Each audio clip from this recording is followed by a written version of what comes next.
नमस्ते साथियों।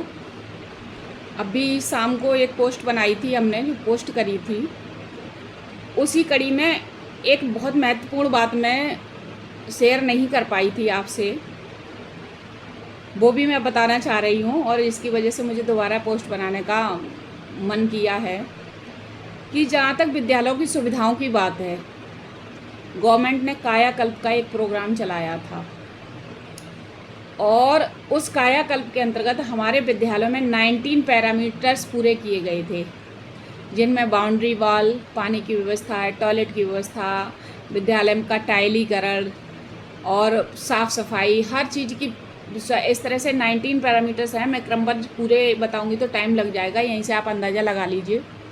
कराए गए थे और वो काम हमारे विद्यालय में हुए। हमारे विद्यालयों का जो भौतिक परिवेश था उसमें बहुत सुधार हुआ, अच्छा लगने लगा, रूम भी साफ़ सुथरे हो गए, टाइल्स भी लग गए।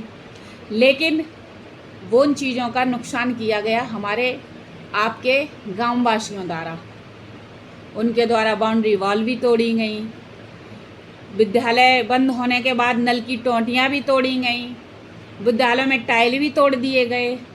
तो भाइयों, सभी अभिभावकों, विद्यालय आपकी संपत्ति है, इस समाज की संपत्ति है, इस राष्ट्र की संपत्ति है।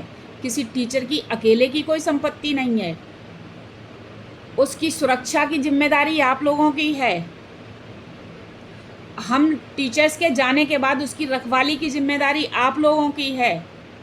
आप लोग कृपया अपनी जिम्मेदारी समझें और विद्यालय को साफ सुथरा और सुरक्षित बनाए रखें।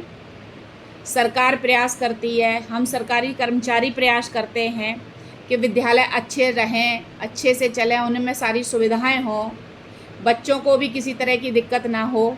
तो कम से कम आपका भी तो एक नैतिक दायित्व तो बनता है कि आप भी उनकी रक्षा करें, आप भी उनकी सुरक्षा करें। कम से कम यदि वहाँ कोई कर्मचारी नहीं है विद्यालय बंद होने के पश्चात, तो इतनी भूमिका तो आप भी निभा सकते हैं।